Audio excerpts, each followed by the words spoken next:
Well, hello and welcome, Melissa Orange. Otis Kirk here. And you know what? It's been a long day. Otis, what time did you wake up today? 5 o'clock. 5 o'clock in the morning. Okay, I was up around like 6:45 or so in the morning this morning. It's National Signing Day. A lot of people look at this as Christmas Day in the college football world, and a good day if you're Sam Pittman. Yeah, and the biggest thing is, now they can sign at 7 a.m., but that's locally, so the kids in Connecticut, Georgia, Florida could sign at 6, our time. So, yeah, I had to get started early. But, yeah, it was a good day.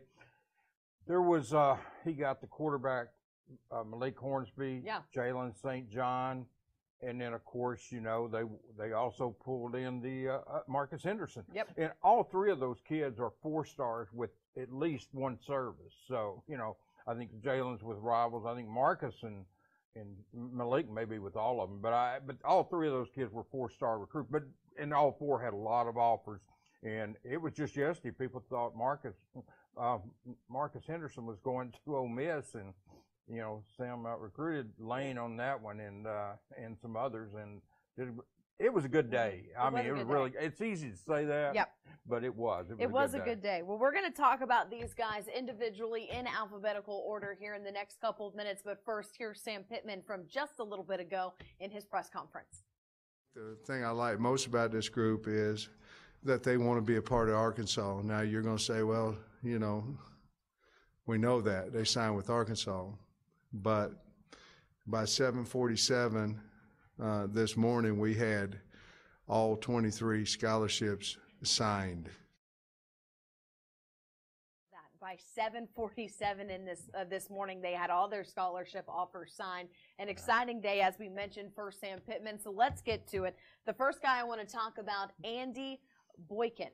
Yeah, was once committed to Auburn, came in this past weekend, committed to Arkansas, was somebody that had never flown before, believe it or not. And when he came on the trip to Arkansas, he was pretty nervous about it. But he told me, hey, it was great, and he enjoyed it here. And it was a good pickup for him. And, we talked about him Sunday, Alyssa. He's a kid that's still got some academic work to do, but he reminds me in many ways of Akil Byers at Fayetteville. I mean, the truth is, if he hadn't still needs some work to do in the classroom, he can make it, or Arkansas wouldn't have signed him.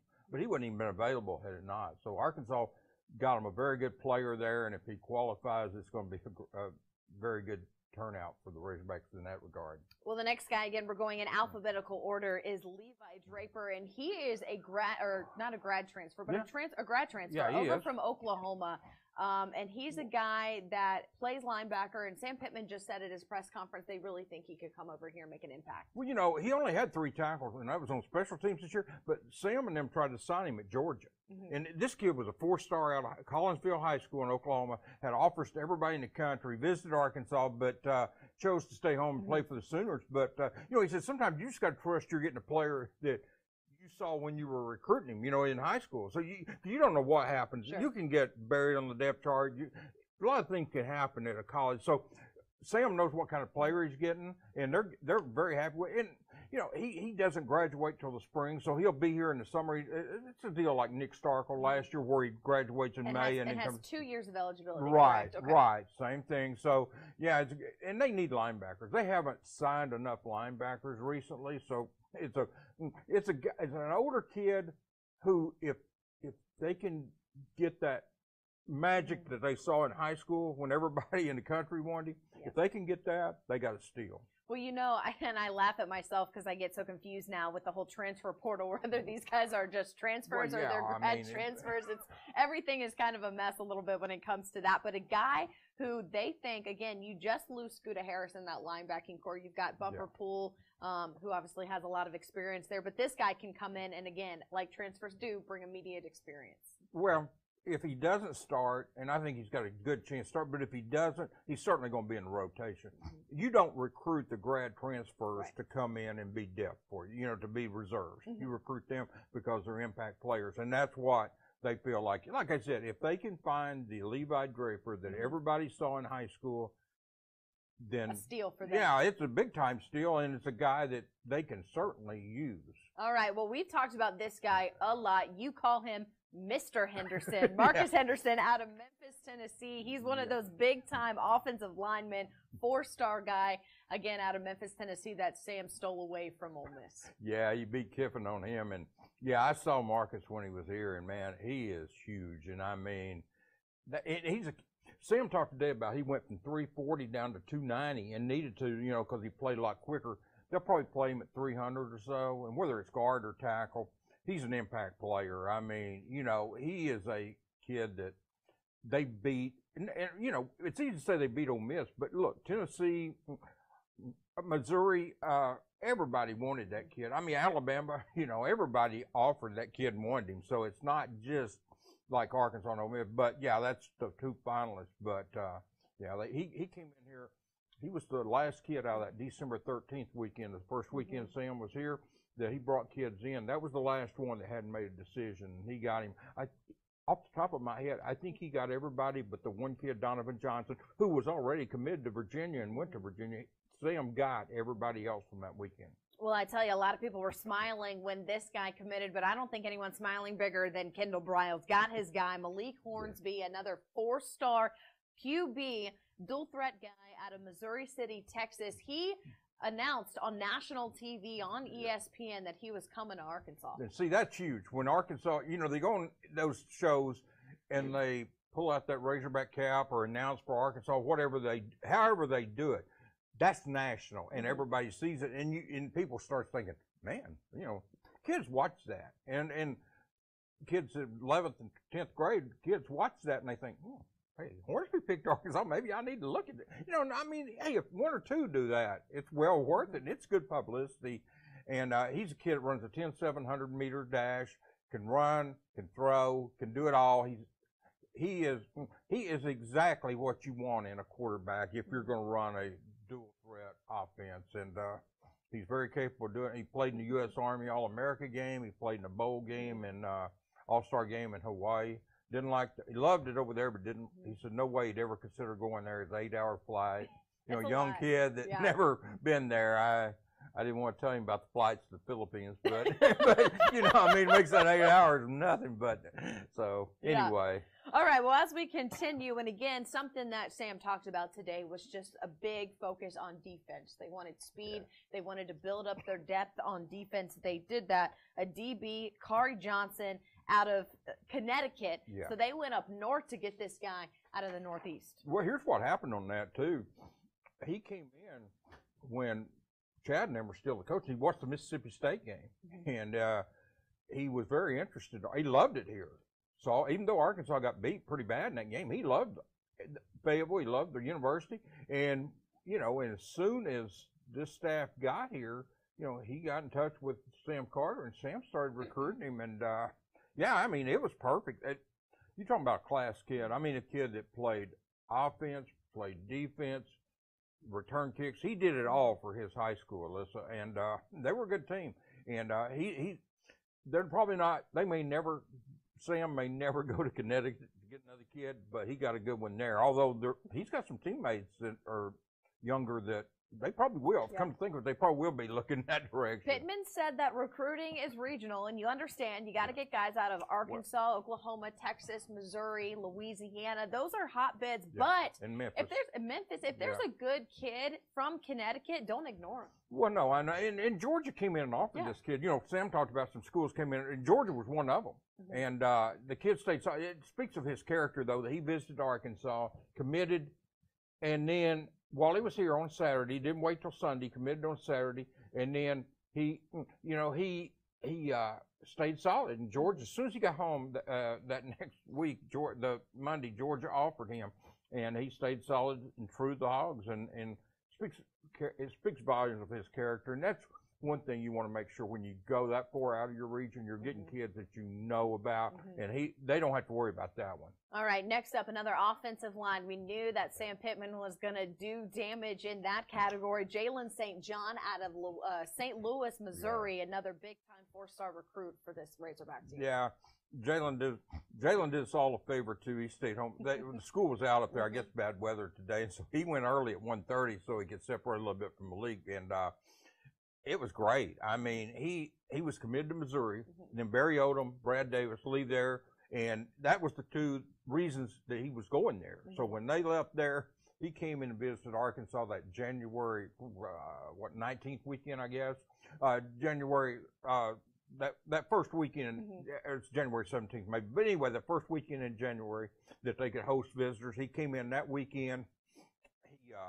He was supposed to go to Florida State, Mississippi State wanted him, Tennessee wanted him, Missouri wanted him to come back, and he didn't take any more visits. That speaks of him and what the job that Brad, Barry, Sam, and all those guys. And I've talked to these offensive line kids, and the thing they say is, I always ask them, how much does it mean to you that Sam Pittman was an offensive line coach? And it means a lot because they know that he's going to take care of them, Alyssa. He's going to take care of them. I mean, he knows the importance of the offensive line, having been an offensive line coach. Take a little bit of a detour from our talk about recruiting real fast. This does have to do with recruiting, but I waited until we talked about Jalen St. John to bring this up. When these two guys recruited, and I'm talking about St. John and Marcus Henderson, it reminded me a lot of the first time that Sam was here, and he was bringing in guys like Dan Skipper and Denver Kirkland, Sebastian Trottola. I mean, these are the kind of guys that when Arkansas's offensive line was good, and no knock on the guys that are already here, but this is what this reminds me of. Yeah, and you can add Ray Curry Jr. to that, the kid that signed early. I mean,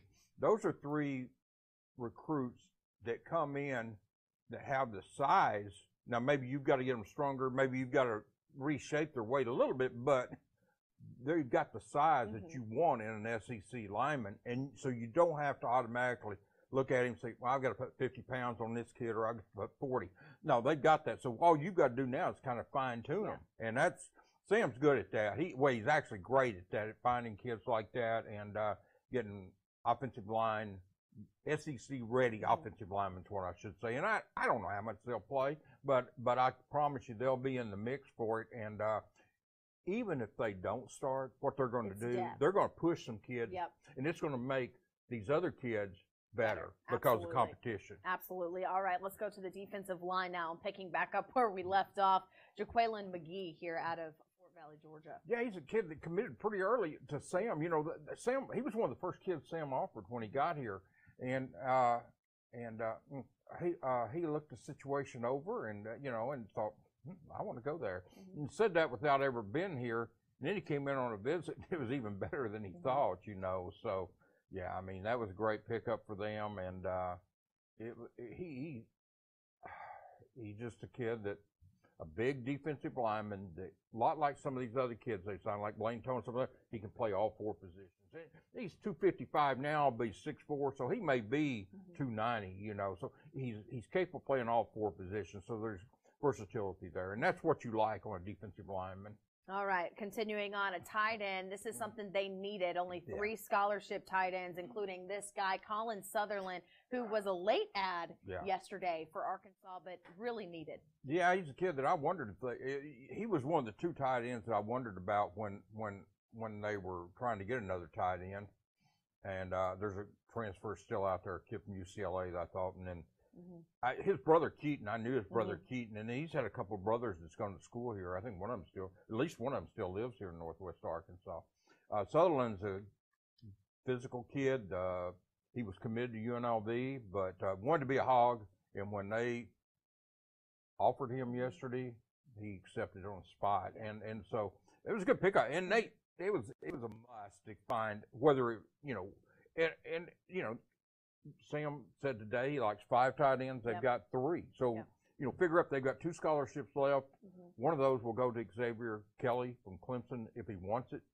But the other one could be a running back, tight end, or a wide receiver. But I look for it possibly to be a tight end. And then they may still move someone over because you've still got some openings there. All right, back to linebacker now. Eric Thomas is the next guy we're going to talk about He's out of Pensacola, Florida, going into the Sunshine State to steal him out of there. Yeah, and he wasn't heavily recruited, and to this day, I don't know why. Because this is a kid, when you turn on the tape and you watch him, he had 14 and a half sacks. And let me tell you, he played in 2 All-Star games and had 7.5 more sacks in 2 games. Yeah. He has a knack for getting to the quarterback. He knows how to rush the passer. He can come off that edge. He's 6'3", 230. He may grow into a defensive end, but right now they may play him at linebacker. But wherever they play him, he's going to come off that edge. And it's a mystery to me. Every year there's somebody that kind of flies on the radar. And when I looked at his film the first time, and then I talked to him, and he really did, he had a Colorado State offer, but he didn't have a whole lot of offers. And to this day, I don't know why, because he can play. Well, he might be a shining star come the time his days playing at Arkansas are over. J.T. Towers, a guy out of Arkansas from Little Rock, out of J.T. Robinson, another linebacker to talk about. Yeah, he played quarterback at Glen Rose as a junior, went to Little Rock. J.T. Robinson went over and played for Brian and those guys with the Senators, and moved to linebacker. And gosh, he exploded. He had 171 tackles maybe. I mean, just exploded and blew up. And he's just he's got a big future. But the thing about him is he probably hasn't even touched his potential, because he played quarterback till last year, and he played that 1 year linebacker. And he's just he's a tall kid who can run. He's had a lot of adversity with injuries. He was involved in an automobile accident. It's just, he's overcome everything. But Brian Maupin, the defensive coordinator there, told me, said, no matter what happens with that kid, he comes to practice, to work every day with a smile on his face. It never lets anything affect him, and you've got to admire that. You got to love it. All right. And lastly, the guy that signed, and again, we're just right now looking at guys who signed today, Nick Turner, a defensive back. Boy, he can fly. And that's the biggest thing I can say about him. He's a kid who can play corner, he can play safety. But he is a burner. I mean, he is like a 4.4 something, 4.46, maybe laser 40, not handheld, but laser. He can fly, Alyssa. I mean, he came in for an official visit when the previous staff was here, loved it here, but he was committed to Georgia Tech at the time. He decommitted from Georgia Tech in early December, and then when this new staff came in, it's like Sam said today, he was one of the first kids he went and saw out on the road on Wednesday or Thursday, And Nick came back in that weekend there, the first weekend in January. I'm sorry, the recruiting weekend anyway. Yep. All right. Really just committed. Yeah, it's exciting. We're getting a lot of love here. A lot of people love what Sam Pittman is doing. Someone asking if KJ Jefferson is transferring. Put you at ease. He's not. Don't worry. KJ is staying. But let's now talk about this class as a whole. We're going to quickly show you the guys who signed in that early period and are also on campus right now, and the transfers that they got, including Felipe Franks, Jerry Jacobs, and some others. So as we look at these guys, this is the complete class, the 12 we just talked about, plus the 11 on the screen right there. Your assessment of Sam Pittman's first recruiting class here, even though he really only had a couple months to put it together. Right. Well, it's amazing. I mean, he far exceeded, and I know what kind of recruiter Sam is, but he far exceeded what I thought he would do. And it's just amazing, and really put a stamp on it today when he went 3 for 3 on those kids. And it's just he's got some areas there where he needed help. He fixed them, like the linemen on both sides of the ball. He got those linebackers. So I mean, it's a very good class. I think it's ranked. I think you guys were talking about it earlier. I heard Jason say something about 29th or something. Yeah. I think Chad's first class was 47th. 29th, and to put that into perspective, when Sam Pittman took over, I believe it was like 118 or 115 when he took over. Ended at 29th, and when we talked to Sam and asked him the kind of statement he thinks that this class brings to the country in college football, he said, we're not there yet. We wanted to do better. We love who we got, but we wanted to do better. We need to be one of the elite schools in recruiting, And until we're there, we're not done. And I just think that speaks to, how much Sam is putting into rebuilding Arkansas and making it what he wants it to be. Oh, yeah. I mean, there's no doubt. And that's the way he thinks. I mean, he thinks that Arkansas is the best job in the country. He had told me once before when he was here as an assistant coach, he said, when you go out and recruit, if you don't think you've got the best job in the country, how can you sell that to someone? And think about that. So if you don't think you've got the best job in the country and this is the best school to go to, how can you go sell it to a kid, come to Arkansas, hey, wait a minute, there's about 10 other schools better. No, I mean, you got to think it's the best, or you got to recruit that way. And if you don't, you're not going to be successful. And Sam's successful recruiting. They will get better, but this is a better class than I mean, it's better class than anyone honestly could have expected. Yeah. Well, of course, we have all the breakdown of the signing day recruiting class on hogville.net on our website. Also, Otis got to get out here because he's got to write more stories about recruiting day. The day's not over, but get you some sleep. You were up early. Thanks so much for joining us. A big shout out to my girl, Tara Talmadge, who is clicking over there for me because my computer messed up. Hear her, watch her later on tonight. She's going to break down some of the signing day stuff as well. For Otis Kirk, I'm Melissa Orange. Thanks for watching, and have a great rest of your night.